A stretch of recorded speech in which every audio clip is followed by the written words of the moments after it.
Ladies and gentlemen, welcome to the Comic Book Bobcast, brought to you by theelbowdrop.com, where we drop the elbow on all things sports and entertainment. I am the bad boy, Robbie Fitz, and with me, as always, is Thomas Wayne's bastard son and rightful claim to the Wayne Empire, Bob. How are you tonight, Bob? Waiting for the check to clear. And also tonight, we have flying higher than ever before, the Birdman. Birdman, how are you tonight? I'm pretty good. Fantastic. Let's dive right into it like we always do on the Bobcast here. We are continuing our talk on the Batman movies, and we're going to start off with everybody's favorite, well, maybe not favorite, but one of the mutually agreed upon as a good movie, Batman Begins. This was the first of the Nolan trilogy. This is the only one that everybody at the Bobcast agrees on is a good movie, but most of us love it. So, any thoughts firing off on Batman Begins? Batman Begins, I believe it was directed by Christopher Nolan, who he directed Dark Knight and Dark Knight Rises. Christopher Nolan did a lot for Batman. Batman did a lot for Christopher Nolan in return, though. I think it rejuvenated the Batman franchise, and somewhat, to a certain extent, superhero movies in general. Yeah, because they had gone really, really poor. You had the Schmuckheimer Batman, and then following that, from 2000 2004, we had a bunch of brutish, sad, evanescent soundtracked superhero movies where they're just angry at nighttime. I feel like you're talking about Daredevil. What? Yeah.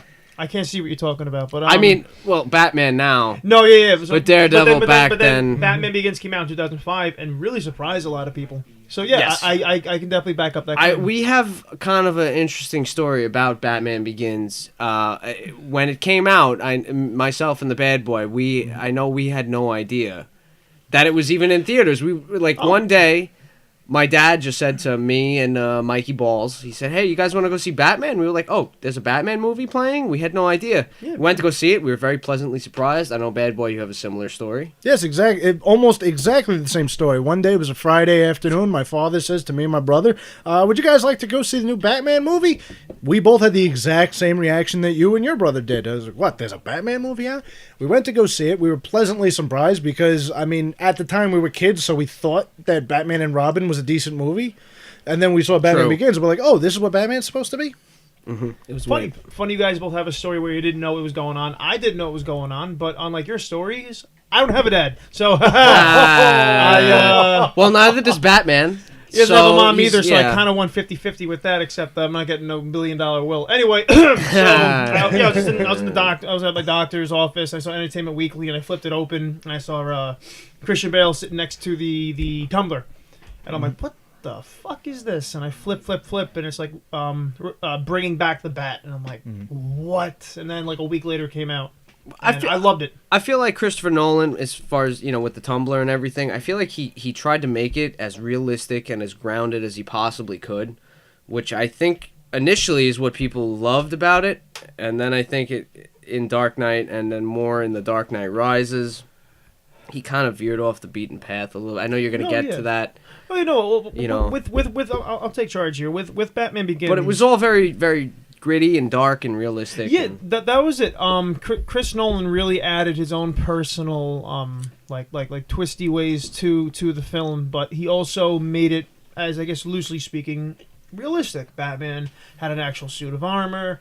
He had the Tumbler as his Batmobile of choice. He was new. We saw a rookie. Nobody had any superpowers, really. Yeah, exactly. There was no one really silly. You actually had Scarecrow as the villain, which is, in my opinion, kind of realistic. A psychiatrist who has a gas that brings out your biggest fear, who subliminally works for, who winds up being Ra's al Ghul.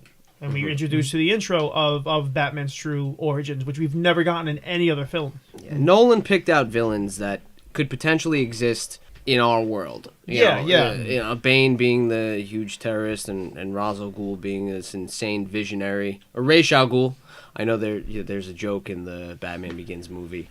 Yes, in Batman Begins, there is a scene when they're at the dinner party, and one of the guests is introducing Ra's al Ghul to Bruce Wayne and says, "It's like, oh, am I pronouncing this correctly? Mr. Ra's al Ghul?"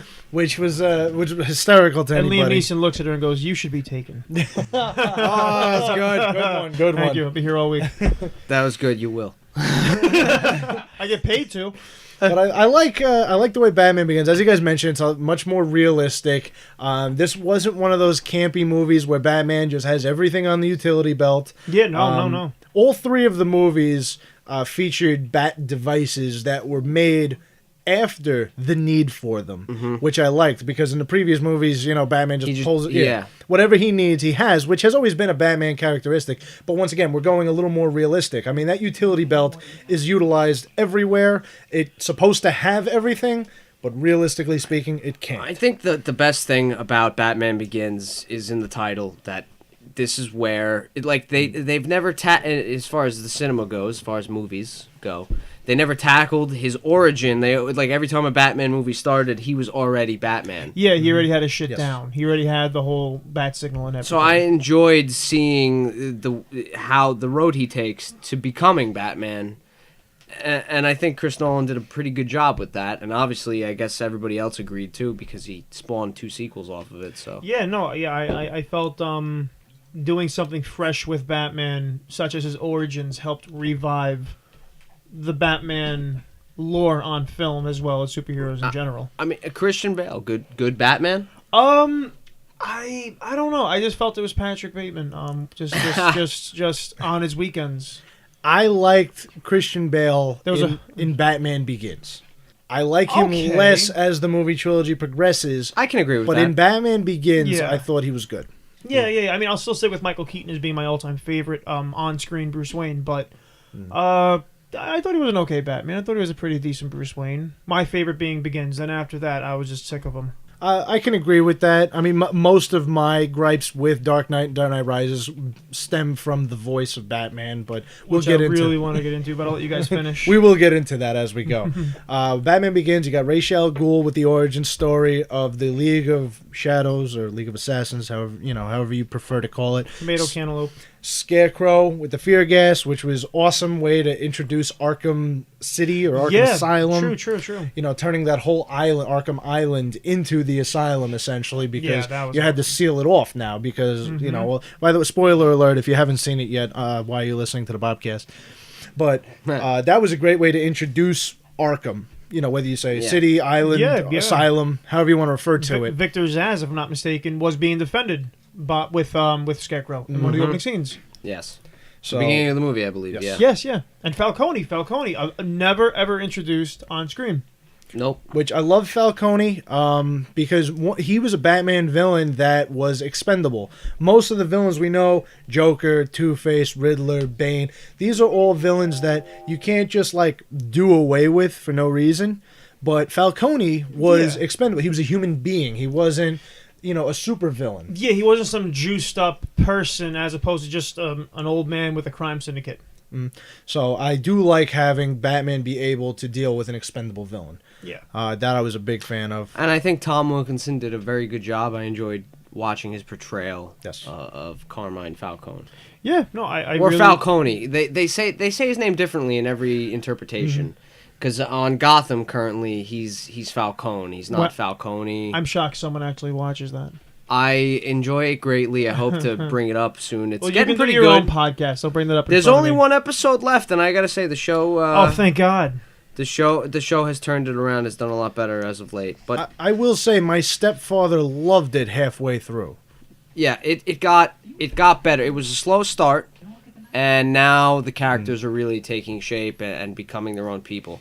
But that's another topic of conversation for another time. So I guess we can all agree that we covered Batman with / Christian Bale as Bruce Wayne. Good choice. Scarecrow with Falcone, with Ra's al Ghul, played by Liam Neeson, was a very, very good touch upon his origin story. So overall, I guess we can all agree this was a very well-structured movie. I very much enjoyed it. Anybody who hasn't seen it, please take a gander at it. But how did you guys feel about Gary Oldman as Commissioner Gordon? Because I thought he did a good job. I liked Gary Oldman. I thought he was, in Batman Begins, very good choice because he wasn't the commissioner yet. He was just trying to be a good cop in a bad town. I mean, you had like Mark Boone Jr.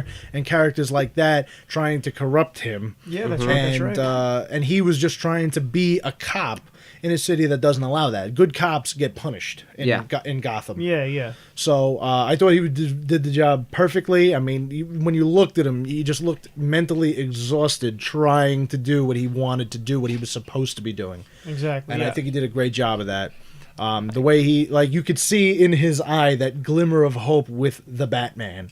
And I think that's exactly what he needed to do. And I think he did a great greatly job. enjoyed their interactions in Batman Begins, watching those two first meet. Yeah, that was pretty cool. And watching to see if Jim Gordon was going to trust this vigilante whom he didn't really know or understand at the moment. Another relationship and something else we never ever saw on screen. It's partially why I do enjoy Gotham, because you get to see a little bit of that unfold. Yeah, whatever. I know. Maybe we'll get to it another time. I can't sit through that show. But the reason I brought up Gary Oldman is because at the end of Batman Begins, Batman saves the day. He defeats Liam Neeson and ultimately doesn't get taken. And Joker, there's a little bit of not a cameo, but like I guess an Easter egg, a plug, like a lead on to what's about to happen. And Batman meets Jim Gordon on the rooftop, and Jim Gordon tells him about this new cat on the town that has a calling card. Yes.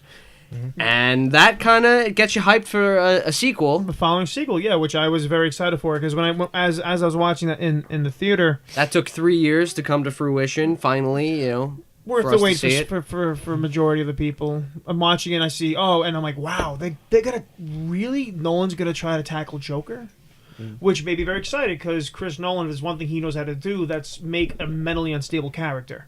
No matter what movie you look at. So I'm like, okay, this is interesting. We have the clown prince of crime. Everybody wants to see Joker. Exactly. I'm like, Joker, my favorite villain. This is going to be great. I can't wait. And then we got Dark Knight. The Dark Knight. Which surprised me, because if I'm not mistaken, that was the first Batman movie without the word Batman in its title. Yes, it was. Absolutely. Big surprise. That was the original trailer for The Dark Knight, even the teaser trailer where you just hear the background, the laughter, and a few comments here and there. That got us all excited, a little bit wet in the pants. Bonerific. And bonerific would be the word to use. Boners all over. So, The Dark Knight, we have the Joker, obviously, as mentioned. We also have Two-Face. Aaron Eckhart played Two-Face. Harvey Dent. Yes, I'm sorry. He played Harvey Dent. Sadly, not Billy D. Williams. We all love Billy D. Williams, but we're gonna move on from his Hello, portrayal. Peter. Hey, hello, Bruce. welcome to the cool. Pick a side of the coin. I love how that's how we remember Billy D. Williams. Welcome to the first reference. So, overall, we will start talking about this, but most people like The Dark Knight. I happen to love The Dark Knight. It had so much hype behind it, and then once unfortunately Heath Ledger passed away, it garnered even more hype. It roller coastered up. Yeah, and it just like everybody was so excited to see it. We were excited to see it. We all dressed up for it. You were the Joker. I was Scarecrow. Bob, you were Bob. I was Bob. Yes. The whole time. Nobody knew who I was, though. Nobody knew. But it was a lot of fun. There was a lot of anticipation building towards the movie. We went to go see it at midnight, and I'd like to say that we were all pleased. Some of us might not have been entirely pleased as others, but I, for one, enjoyed the movie immensely. I still look at Batman Begins and hold that in the highest regard. But at the time, seeing that movie, Dark Knight, it was like the best movie I'd ever seen. That was the first movie in my life that I gave a standing ovation to at the credit scene. I was so happy. So that movie, overall, really a lot of stuff happened. The Joker was kind of unfortunately, if Heath Ledger didn't pass away, we would have got to maybe play on a little bit more with that, because at the end of the movie he does basically say what everybody knows, and it's like, okay, well, you're never going to kill me and I'm never going to stop, which was the scene that we all wanted to see it end with, because obviously the Joker can't die. You can't have Batman kill the Joker. Now there were a few scenes in this movie that I loved. But there were also some ridiculous ones that bothered a lot of people with the scene when they're talking to all the police officers, and one of them just yells out, "No more dead cops." No more dead cops. Was basically everybody said that scene was so ridiculous that you should have just cut it out of the movie completely. I don't really care. That's whatever. I mean, I used to play Versus System, and there was a deck called Dead Cops that featured GCPD officers because of that scene. Wow. But the scene when the Joker takes over the party, that I loved. I mean, the portrayal of the Joker made me very happy. His the fact that he was remembering his backstory differently in every scene. Yeah, I love that. I actually throw praise toward that. Yeah. It begs the question: is that how he truly remembers it each day, or is he just messing with people? And he just likes to tell a different story. Or can he just not remember? Or is that really, like, he wakes up every day and just thinks something different, remembers something different. But he's always a Joker, ironically. He doesn't wake up and he's a Tinkerbell. He always wakes up the Joker. He just has to figure out how he got there. I love that, though. I love that about the Joker, because everybody says, oh, he's insane. And then I love the argument that, no, he's not insane. He's actually super sane. Yes.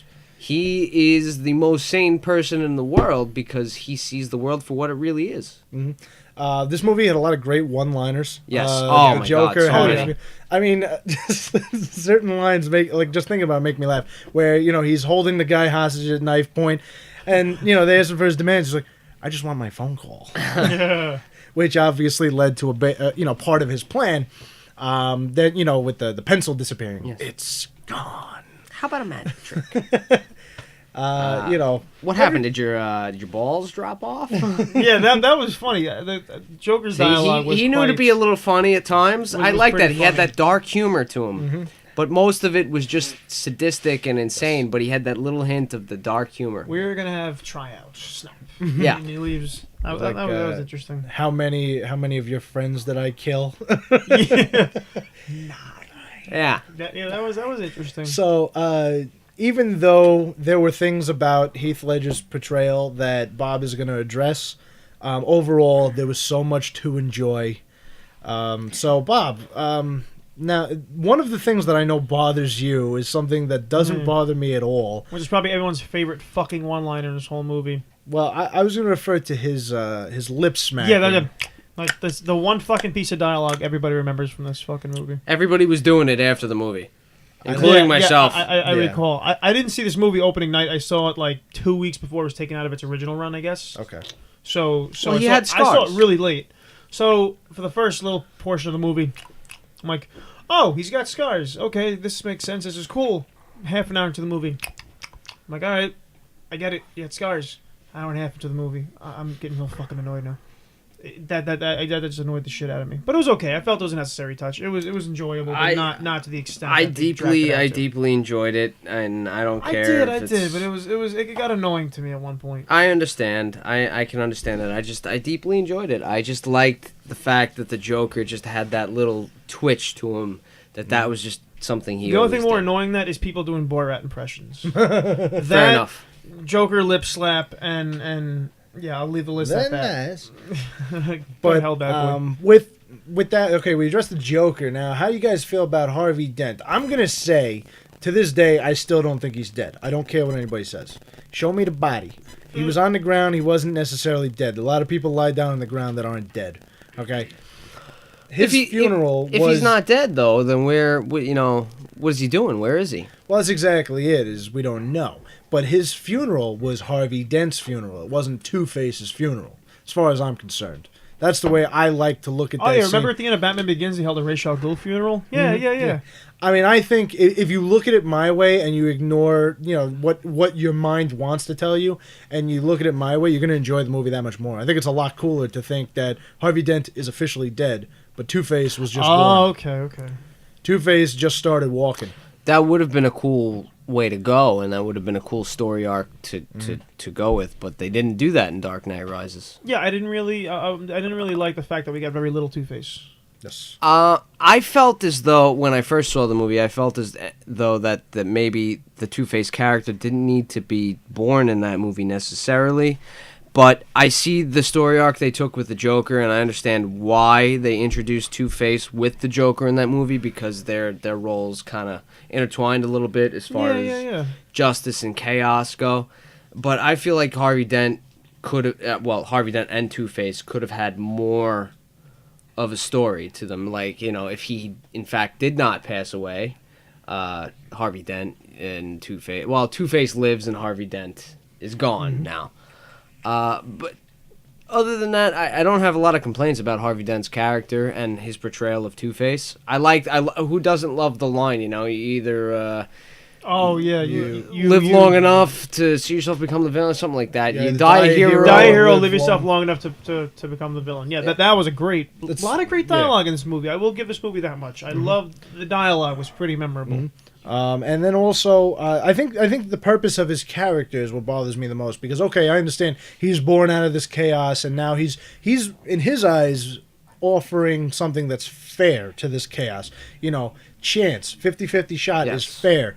But my problem is that the only reason Two-Face was born in this movie was to say that, he's dead. Like, Harvey Dent is dead. Like, yeah, that was one of the things I didn't like about this movie. We needed to have, obviously... I just liked watching the Joker corrupt Harvey Dent and do what he did. He tried, he wanted to do the same for Batman. He couldn't do it, but he succeeded with Harvey Dent. And I just love that scene where he's in the hospital bed and the Joker comes to visit him, and Harvey Dent wants to kill him, but Joker convinces him.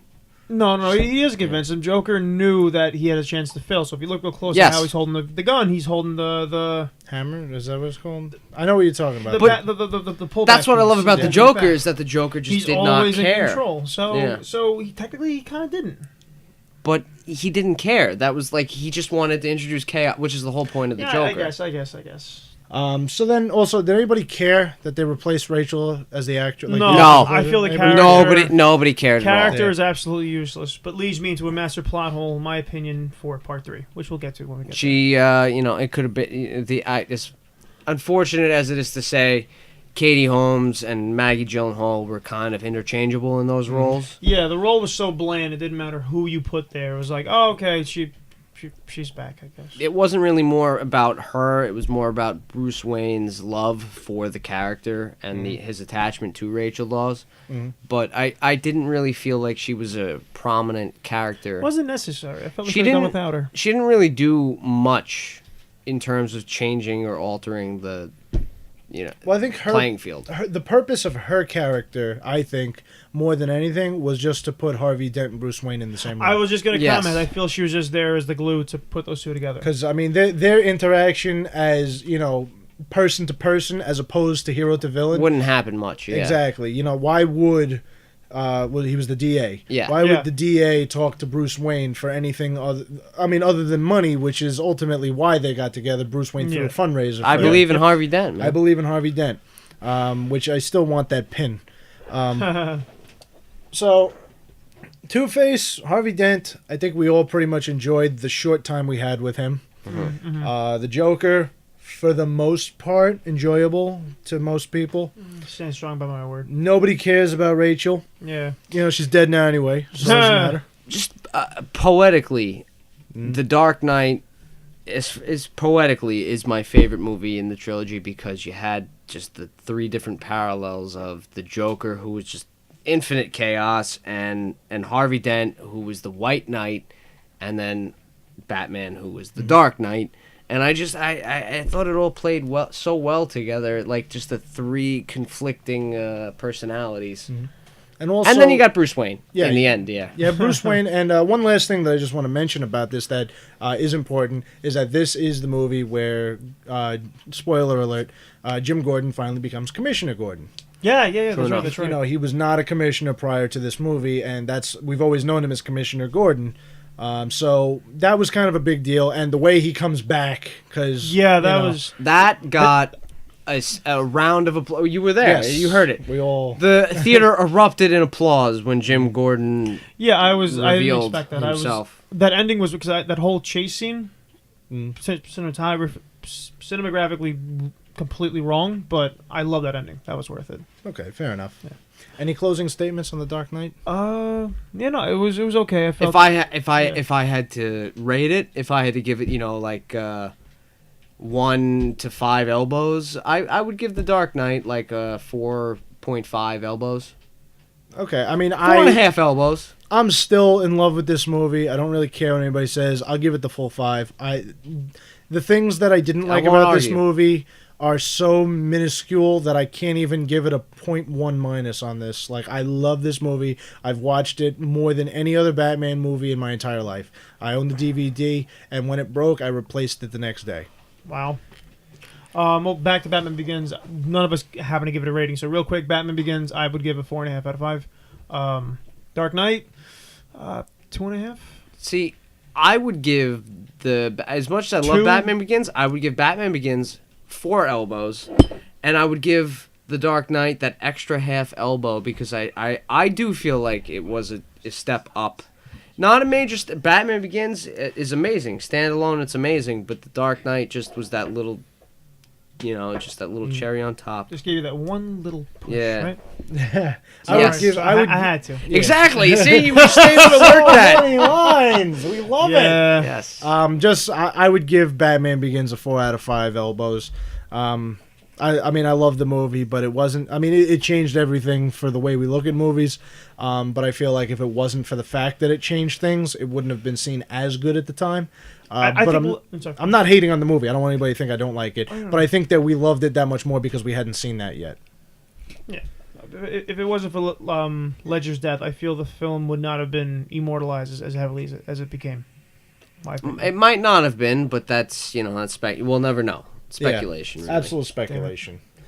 So moving on, now that we've talked about The Dark Knight, let's talk about The Dark Knight Rises. Yeah, he did fall at the end of Dark Knight. He went on the run. But landed on Harvey Dent. He took he took the blame for Harvey Dent's death. I didn't kill Harvey Dent. And then he ran away and then he disappeared. And then The Dark Knight Rises happens. What was it, 8 years later or so? I believe so. I believe it was 8 years, yes. It happens 8 or 9 years later. And now we have the events of The Dark Knight Rises. Batman is gone. Bruce Wayne is in hiding. Well, not really in hiding. He's a hermit. He's a hermit, Yeah. No one's seen him. I mean, he's still having parties at the house, apparently. But he's not attending them. He doesn't. He's up in his room locked away. Where he peeing in mason jars, as John Daggett said. This movie introduced us to Selina Kyle, Catwoman. Reintroduced because we're all familiar with Michelle Pfeiffer's portrayal. Yes. I mean, she was pretty good. The way the movie opened, I enjoyed that because, I mean, unfortunately, in today's world, you can't keep secrets. When a movie's coming out, you already know everything. Had I not known that Anne Hathaway was Selina Kyle, that would have been probably the greatest friggin' intro for a Catwoman. Possible. I mean, for a Catwoman. Well, obviously, there are better characters to use for a cool intro, but in terms of introducing Catwoman, that was awesome. Well, as far as the opening of the movie goes, I mean, how do you feel about Bane being in the opening scene? Yes.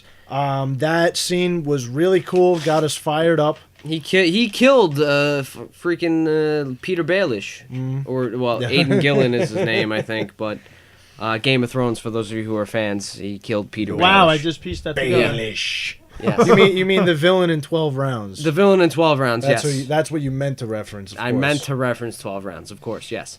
But Bane took him out. He stole a plane or he destroyed a plane. I don't really know how he did it. He rigged it to make it look like the plane crash, and when they found the rubble, everyone died. Except Bane. But they need to find a body. Yes. Well, Speaking I of can his just see voice. Bane laughing on the plane. He goes, I fucking told him they needed a body. He believed me. He totally bought it. He did it. Got rid of him. That fucker was keeping me up at night. That snoring, Jesus. God, he ate the last Snickers. But Bane couldn't eat a Snickers. Now you're being ridiculous. With that mask... I wonder why Bane was so That's grumpy. true. He could never get a Snickers. I don't actually know how he ate. He grinds all of his food up in a blender and uses a very sophisticated straw. He eats through one of those yes, tubes. my swirly straw. Oh, it burns, look. Shop by 7-Eleven, I broke one, damn it. Shaped like a bat. That's a good question, though. I guess we could break down Bane pretty much in this movie. He's being the main villain. I guess we'll start off with a pro. How did you guys feel about the infamous break the bat scene? I cringed. I knew it was coming. I think we all kind of knew once we saw them face off, and I was just cringing the whole time, and it hurt to watch. I knew it was coming, but it hurt to watch. In the theaters, I did the exact same reaction. I was cringing, but I also will admit I was crying as well. The fact that they made that scene with no background music at all. It added to it so much. That definitely added. I wasn't like sobbing, but I was crying, and I knew it was coming. And as soon as he picks him up in the air, I literally like full body fetal position in the movie theater chair. Yeah. I'm like, I'm not ready to see this. I'm not ready. Like, pause the movie. I need to go get a soda. I'm not ready to see this. And unfortunately, we all saw it when we did, and it happened. Yeah, that scene was great. Like, although I will nitpick a little bit though. The scene was just great. Like, Batman just like an idiot for whatever fucking reason, going head first. And Bane's just like, combo breaker, knocks him down. And I love the scene where Batman's kind of on his back, and Bane is beating the ever-loving shit out of his helmet, and you just see a dent get bigger and bigger and bigger, and then Batman's like, oh, I'll just throw fucking smoke bats around you. And he's like, theatrics, it's just... Theatricality and deception. The fight was pretty decent. I liked how it was done with no music and everything was very serious, but... I just love how he broke his back and you heard nothing but the crack. That is what sealed it for me. Otherwise, I thought that scene was fairly done. It's not very common when the bat just kind of stands no chance at all. And that fight was like Batman is futile in this situation. And now that he's broken, now how are you going to come back from this, Mr. Batman? You know. That's how he signs his checks. Mr. Batman says it on his credit card. You never leave home without it. Don't leave the gate with that. But this scene was emotional. The scene was powerful. Bane just tore him a new one, kind of showing like that the League of Shadows is more powerful when you're part of it. Like, even though Bane was exiled, it's a matter of like he stayed in this training mode. Yeah. Batman has been a hermit for 8 years, and he's not with the cause. Bane has purpose. Bane has he is going to accomplish his goals. Conviction. Yes, conviction. Thank you. That's the word. Yeah, true. So that part I liked a lot too. I think he was just mad at Batman because he knew who Batman was, and he goes, "You totally boned my girl. I'm gonna fucking kill you. Maybe if I kill him or break him, she'll get with me. My love. I'm her protector." I was wondering what would break. It was really stupid for Batman to just fucking go head first. Like you haven't done shit in 9 years. All you're doing is shooting arrows and creeping out your maids, and you want to go head to head with this juice head who breathes through a metal grab. Why do you think this is a good idea? Oh, I got smoke attacks. No, Batman, you really shouldn't do this. Batman, you're not in costume. Why are you talking like that? Oh, all right, well, we're screwed now. My problem with The Dark Knight Rises is that after that scene, Batman, he's down in that prison. That he's got to climb out. And, he learns his lesson of that if you don't use the rope and you're just doing it on your own, you can go that much farther and accomplish it. And he gets out, obviously. My biggest problem was that he didn't learn anything there. Like, he gets out of there learning that the rope is holding him back, but then he doesn't do anything different. Like, he goes head to head with Bane. Again! Didn't change a damn thing. Like... The only difference is he fought him in broad daylight. Yes. Which was the first time in Batman movie history where Batman appears. Yeah, Batman was in daytime. In daylight. Now everybody can see me kick your ass. Yeah. It was like a fight in high school. I feel like we should have had something along, like Batman using lighter armor, or just something like, okay, I can beat you without this because I got out of the cell, out of the prison, without the rope. Like he didn't learn anything. Like what was the point? Like the purpose of that scene was strictly a time killer, as far as I'm concerned. Yeah, because no lesson came from it. The whole bit was just really dumb. Yeah. The only thing I can take away from it is that if somebody kicks your ass and you manage to survive it, and then you get better, you heal up, you're just that much more motivated to kick their ass back. But really, other than that motivation of okay, now I'm more motivated to beat you up. He, like you said, he didn't really learn anything. His strategy didn't change. He was just a little bit more angry when he faced Bane. You know, he knew there was a bit more at stake this time around. It was the whole thing. Like, real quick on the pit. Nothing about that made sense. How Batman was suspended from a rope and he got Falco punched in the spine. Well, yeah. And now he was healed, and Bane's all like, "How did he get back to Gotham?" Exactly. He just walked to the nearest village. Not to mention when he got out of the fucking pit. Which was, by the way, correct me if I'm wrong, wasn't that meant for, like, the sickest, most dangerous, twisted people and, like, criminals and stuff? Apparently and Bane was... Rope. Yeah. He threw the rope back in. Mm-hmm. Like, this was a very dumb... Yeah, the people in that pit of criminals. Him throwing the rope in was a bad idea. I will say, him getting back to Gotham, I can kind of see that because in previous movies, they did mention how Bruce Wayne has limitless resources. True. So I'll kind of okay, you know what? You did explain it. He has limitless resources all over the world. I've kept this Fulton balloon in my back pocket all this time. Yeah, well, what I'm saying is, he has some kind of connect in whatever Arabian country he might be in. But what Arabian country uses a hole in the ground as a prison but knows who Bruce Wayne is? Because Bruce Wayne, for all I know, fucking built that. I don't know. Hey, listen, man. I'm just saying they did the backstory. They put in a little bit of effort to explain it ahead of time. I just felt the pit was very stupid to use for let's see. He gets out of the pit. He makes his way back to Gotham. Let's all address something that we can't wrap our heads around, and that is when he draws the bat symbol in gasoline on the bridge. Oh my god! To tell Bane and all his cronies that he's back. Which, I mean, that addresses two problems. One, time consumption. That must have taken forever. And when the entire city is in complete shambles, what the hell are the gas prices like at that time? I mean, we had one hurricane and the gas prices went through the roof. How did nobody notice, a man in a locked down city? How the fuck did Batman walk on the frail ice to get to the bridge? How did he know Commissioner Gordon was going to get death by exile? And not to mention Commissioner Gordon, like, okay, guys, this ice is so sensitive. There's 5 of us. Let's all walk across the ice at the same time. I'm very grateful that explanation flies in the Batman. He's Batman. That's really it. He's Batman. Fucking hate that explanation. But you're gonna have to. It's accepted. Yeah, exactly. It is what it is. Because he's Batman. The movie, in my opinion, was just because these little flaws, but there's so many. There's so many plot holes. They added up. The movie is more broken than Batman's spine in this film. It's just bad. I was so annoyed.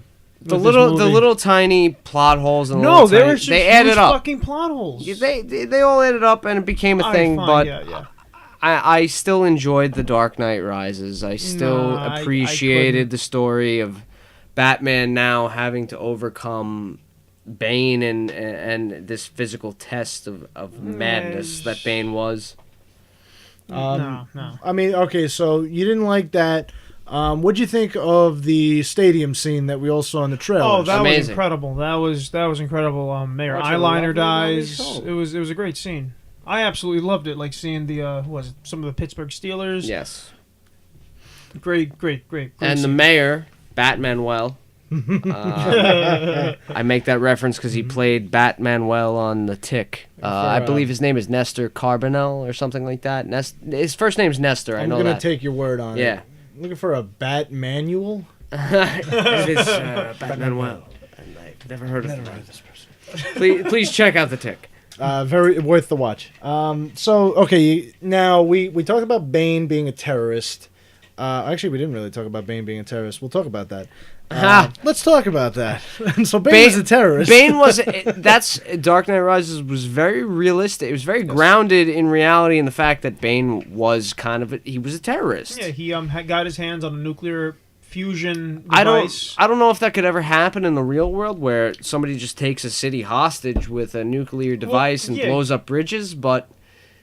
Terrorism in today's age, terrorism is a very real thing in our world. Very terrorist-like. Yeah, he gets this nuclear fusion thing, turns it into a bomb with the original maker, kills him so no one can defuse it, and he holds Gotham hostage. And when the National Guard shows up, they're like, "Yo, stop it!" He goes, "If you do anything, I'll blow up the bomb." They're like, "Oh, we didn't even think of that." I do love that little thing, that little tiny like story arc that. It was the technology created by Batman and Wayne Enterprises, Bruce Wayne.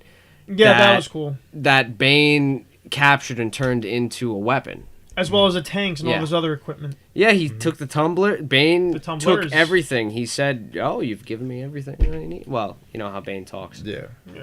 Some type of Spanish. He based it off like some type of Spanish bare knuckle fighter or something like that. I believe it was a Scottish bare knuckle fighter who had a very thick brogue accent and not even like a very slurred accent. And Bane somehow fucked up and gave Sean Connery with asthma. I enjoyed it. It was unique. I certainly liked it. Yeah, you could you could identify it. Every time you hear that voice, you know who's speaking it. Mm-hmm. I don't think I would have enjoyed like an over-the-top Spanish accent for Me that. neither. Oh, very like Antonio Banderas as Darth Vader. Señor Batman. I'm happy with it in the Arkham video games. Yeah, in the games it's great. Yeah, they but did a good job on screen it would have been silly, yes. But I felt his accent that he wound up keeping was absolutely stupid. Because I recall during the trailers we could barely understand what he was saying. They had to fix that up. He's like, "I'm God is running, my version of die." It's like I didn't get that. Oh, Bane's redoing his voice. They're calling in Tom Hardy. All right, awesome. Yeah, I believe Warner Brothers insisted on that, actually. Yeah, yes. I believe it was that, okay, people are complaining they can't understand him, and, we don't care about creativity or anything like that. We just want to sell the movie. So come back, we're going to redo this, and we're going to make even more money. And they did. I can't blame them. I'm not hating on them for trying to make money, but... I was able to understand him. I actually almost enjoyed having to what is he saying? Yeah, I had to stop and okay. I heard it. I understood it. It just I had to. So you love this trilogy for really annoying noises coming at you, like that's pretty much what you get off from this trilogy. That's fairly accurate, I guess you could say. I mean, I loved Elektra. What does that say? Yeah, good point. That you love Goran Visinj. I don't know how to say that man's last name, but he was on ER. You're easy to please, bad boy. You're easy to please. Yes, actually, that's a fairly accurate statement as well. Yes. Especially when it comes to Batman. So, then we covered that. Now we got one more thing that I definitely wanted to talk about, which is Joseph Gordon-Levitt. I'm glad you brought that up, because it was on the tip of my tongue. He played a character that was not actually confirmed where he's going yet. That's kind of up for your interpretation. Yes. He had a nickname of Robin that he didn't use until at the very end they revealed it. Well, Christian Bale did say that he wouldn't be in a Batman movie if they put Robin in. Yeah, very dickish. It was real asshole move. But I guess they kind of snuck it in there, and he was okay with it. Because he wasn't actually like Robin. They just said, you should go by that name more They probably often. didn't tell him. I would have sex with you if you used that name. I'm pretty sure that's what she said. I don't. Yeah, I think that was the exact line of dialogue. Yeah. So then he basically is supposedly taking up the mantle. Yeah. Whether that means becoming the new Bat or something else. Robin or Nightwing. Yeah, it's or Joseph Gordon-Levitt. He is holding a certain kind of like a glow stick, which is almost like a little homage to the Eskrima sticks, I believe they're called. Yeah. So that was kind of cool, but overall, I was not a fan of Joseph Gordon-Levitt at all. I hated the accent. I don't know. Yeah. You're in New York / Gotham. Why are you talking like you're from Boston? I kind of did like the scene on the bridge, though. That I kind of enjoyed, even though... with the kids, right? Yes. Yeah, that was a good scene. It was a good scene, like, in terms of like a movie and Yeah, storytelling. it built suspense, and it was done very well, I thought. Yeah, it's like as we're building up to this, like, oh my God, what's gonna happen? What's gonna happen? Oh, a bunch of kids are now dead. What's gonna happen? Now you got a bunch of kids who are gonna die. Like, you blew up the bridge. That was the only way to get these kids to safety. Meanwhile, the real shit is happening, and they just keep cutting back and forth and back and forth. Meanwhile, Joseph Gordon-Levitt's yelling at a bunch of adults, and I feel like he did that. That's all he did to his film. yeah, oh yeah. He was very cynical of the world around him because he was just trying to save orphans because he in fact was an orphan, and so was Bruce Wayne. And when Bruce Wayne walked into the when Bruce Wayne walked into the orphanage, he knew who he was. Yes. Like, really? Are you kidding me? Mm-hmm. Terrorists, secret brotherhoods of assassins, crazy clowns.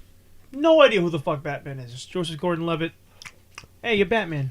Mm-hmm. He's just really bad. Hey, he's a smart guy, Yeah, I mean, he's gonna take up the mantle. Really? I don't know, Batman man. wicked smart. Listen, this is my friend Batman. He's wicked smart. Here's my friend Batman. He's wicked smart. I love Batman so much, and I know the bad boy loves Batman so much that honestly, whenever there's a plot hole, whenever there's a problem in the lore of Batman, we just always reference the classic line, well, he's Batman, or, well, it's Batman. Well, it's Christopher Nolan. Christopher Nolan did a good job. He had some hurdles that he couldn't quite make it across, but that's okay. For the most part, he did a really good job, I thought. All I want to say is... He rejuvenated. I understand you had to follow the love and appreciation that Dark Knight had. I completely understand. I'm not saying it's an easy thing to produce a sequel upon a sequel or upon a movie that was a massive success and now you got to keep up with it. I completely understand, but Dark Knight Rises was just, my opinion, one of the worst comic book movies I've ever seen. I could not stand it. Like, there were just so many problems. Why is Commissioner Gordon sending all the cops down into the sewer at the same time? That was a bad move. Why is the gasoline trail being made for Commissioner Gordon to ignite with the flare on top of all of them walk on the ice at the same time? There was just so many stupid moves. This orphan who happens to be an orphan like you, you're going to leave him all the gear? Like, what? The second you give an orphan billions of dollars of military equipment, they know how to fight crime? Like how did it just? There's so many. I will point out though that this movie, I think, was held under more scrutiny than the other two Nolan movies, because by the time this movie came out, everybody, like, superhero movies kind of became the thing, and everybody was just kind of ready to look for plot holes and point out things here and there. Well, but I will say Dark Knight Rises probably did have the most plot holes of any other Nolan Batman. From someone who didn't like The Dark Knight, I didn't really go into this movie with much praise or expectation. I'm like, all right, it's the last one. They kind of did with A New Hope. They just made it because they had to.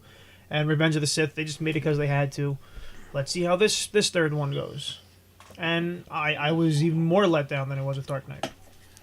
Okay, so we covered that ending with Joseph Gordon-Levitt. What'd you guys think of the Alfred ending, where he's in the little cafe? So fucking stupid. I believe that it was real. I don't think it was like his little fantasy. I believe that it's a possibility that, of course it was his fantasy, but I believe that it was reality. I believe that Bruce Wayne actually flew to that place with Selena Kyle and purposely probably went out to dinner there every night in hopes that he would run into Alfred, and he finally did, and Alfred got a little bit of his happy ending. Do you understand how fucking dumb that sounds? Yes, but he has so much money that he could do it. No, but can you just... You have Selena Kyle, who apparently is athletic as shit, because she did a backflip out of the Wayne Manor in heels. Oh my God, thank you for pointing that out, because I always wondered. She's probably a phenomenal lay. I don't mean to get grimy, but goddamn, I can only imagine how good Catwoman can go. But what I'm saying is that, okay, now we have Catwoman with Selena Kyle. Hey, baby, what are we doing tonight? We need to go to the cafe. What? We need to go to the cafe. Again? But this is the second month in a row, Bruce. He's not going to be there. He's going to be there. Stop. But it was... Give me the cane. I can't walk. It's not like that has to be their dinner every night. I mean, it was a cafe. It was in the middle of the afternoon. He could have just... Let's just go get a cup of coffee at the cafe today. We're just going to stop by, have a cup of coffee, and we'll go baback home. Or we'll go do whatever we're going to do whatever I want to do. We'll make the birds and the bees, the bats, the cats. Hey, there you go. Hey. Hey-o.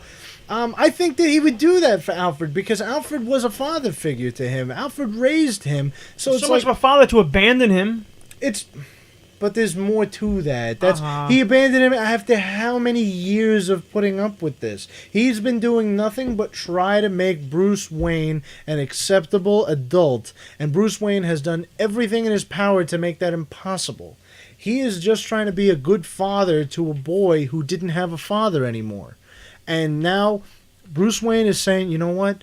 I'm gonna give him what he needs. He's not going to rest knowing that he buried his quote-unquote son. He buried his son after trying to just save him. He just wanted to save him. He wanted him to stop getting hurt. He wanted him to stop doing this. So Bruce Wayne would do that for him. Like, let me give my father what he needs to rest. Because, quite frankly, if Alfred died, it would not be a peaceful death. I was going to say, imagine that Alfred through such critical pain and suffering in his heart. He's like, he has a heart attack. Fucking Alfred could have croaked any minute through the stress, freaking out. He would have had a heart attack. Bruce Wayne keeps showing up to the cafe every single day for the rest of his life. It would have just been a very dumb move. But also, with Alfred fighting his whole life, trying to make Bruce Wayne a good adult, and he's like, you know what? Fuck this shit. I'm done. So it's like saying, I can't beat this video game. I'm never going to beat this video game. Forget it. I'm done. I'm just going to stop playing. Anybody else get really sad, though, when he was crying at Bruce Wayne's grave? Not at all. I did. Very much. I did. I just mentioned before, he buried his son. Yeah. You don't know how, like, that is such a I understand the emotional moment. power behind burying your son, but still, you know what? I can keep ripping into this movie. Anybody want to make closing comments? Oh, man, like, you just didn't let yourself feel it. You should have let yourself... I did. I was more than... As soon as Alfred fucking left Bruce, I'm like, you got this movie's not going good. This movie's not going to go to good places. Okay, boys. Out of 5 elbows, I'm gonna actually make a little U-curve on this one, and I'm gonna give it 4 out of 5 elbows, making me go 4, 5, 4. I'm going with 4 as well, so that makes me go 4, 4.5, 4. And Bob, you're probably gonna give this 1. I'm gonna go. I'm gonna go 5 for Begins. I'm gonna go 2.5 for Dark Knight, and for Rises, I'm gonna give it 1.5. Yeah, 1.5. Man, we have varying opinions. I mean, me and you are pretty close, but I just like the Dark Knight a little bit more. But Bob is Bob, and that's why we love him. That's why you pay me. So, ladies and gentlemen, there you have it. Our reviews of the Dark Knight trilogy, as shown to us by Christopher Nolan and company. Leave us comments. Tell us how you feel. What do you agree about? What do you disagree about? We'd love to hear from you. Am I an asshole? You want to hear my points? Let's go. Please, criticize Bob all you want, because we do it off radio all the time. Ladies and gentlemen, thank you for listening to us. This has been another Comic Bobcast brought to you by theelbowdrop.com, where we drop the elbow on all things sports and entertainment. I am the bad boy. I'm Batman. And I'm the Birdman. And we wish you a good night.